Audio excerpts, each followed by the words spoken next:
Adrien, donc Bonjour. vous avez 24 ans, vous avez publié votre témoignage qui donc le sort aujourd'hui le 4 mai, intitulé Placés, déplacés de familles d'accueil en foyer, le combat d'un enfant sacrifié. Quels sont les messages que vous voulez faire passer dans ce livre? Alors les deux messages principaux que je vais faire passer dans ce livre sont d'une part le vécu d'un enfant placé qui a souffert dans les foyers, dans les structures d'accueil, et d'autre part celle d'un enfant qui avec tout ce parcours aussi peut s'en sortir malgré les difficultés inhérentes à ce parcours. D'accord. Et en quelques mots, pourriez-vous donc retracer brièvement votre parcours donc de la petite enfance à aujourd'hui?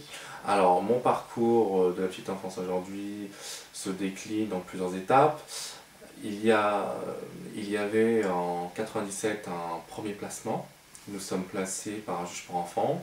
Et puis, s'en suivra plusieurs placements renouvelés par la justice parce que mes parents ne sont pas capables psychologiquement de s'occuper de leurs enfants. Et donc, je serai placé jusqu'à l'âge de 18 ans. Et puis après 18 ans, là commence une vie de galère, parce que nous sommes livrés à nous-mêmes, ou alors nous avons une aide du conseil général, mais qui est très restrictif. Quelle a été la réaction de vos parents quand ils ont su que vous aviez l'intention d'écrire un livre? Alors la réaction de mes parents a été une réaction de malaise, car ils ne s'attendaient pas à ce que je sorte un livre sur ce vécu, plutôt le vécu de leur enfant. Et donc, ils se sentent coupables, et puis aussi victimes, aussi d'autre part, mais victimes de quoi? Ça, c'est une question auquel je ne peux pas répondre. D'accord. Et quels sont donc les rapports que vous entretenez avec eux aujourd'hui?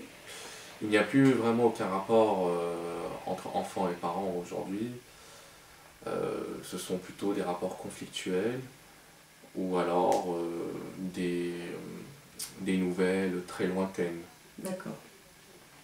Avez-vous gardé des liens avec vos familles d'accueil et est-ce qu'il y a des enfants que vous avez rencontrés aussi durant votre parcours avec qui vous êtes encore proche, dont vous êtes encore proche? J'ai gardé des liens avec certains jeunes confiés. Sur les familles d'accueil, je n'ai pas vraiment gardé de contact, plus aucun contact, puisque la première famille d'accueil, on était petit, donc on n'a plus de nouvelles. Et puis la deuxième, comme ça s'est très mal passé, non, je n'ai plus de nouvelles de cette famille d'accueil. Donc quelques mots sur les enfants qui sont placés en famille d'accueil, qu'est-ce que vous aimeriez leur dire et que faut-il véritablement changer aujourd'hui selon vous? Alors j'aimerais dire à ces enfants-là qu'il faut garder le courage et l'espoir de se construire une vie malgré tout sereine, malgré les difficultés. Et j'aimerais, comme solution, j'aimerais que la protection de l'enfance se remette en question et propose des réelles réformes de l'enfant placé. D'accord.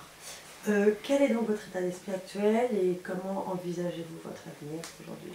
Alors mon état d'esprit actuel est très combatif, mais je reste lucide sur la situation parce que le chemin est long à parcourir. Et comment j'envisage mon avenir? J'envisage un avenir, je ne vais pas dire serein, mais je suis sur des bons rails. Vous travaillez aujourd'hui? Je suis en BTS comptabilité de gestion, donc je termine mes études. Et puis après, on verra où la destinée Vous amène. m'amène. Voilà. Merci beaucoup Adrien, merci.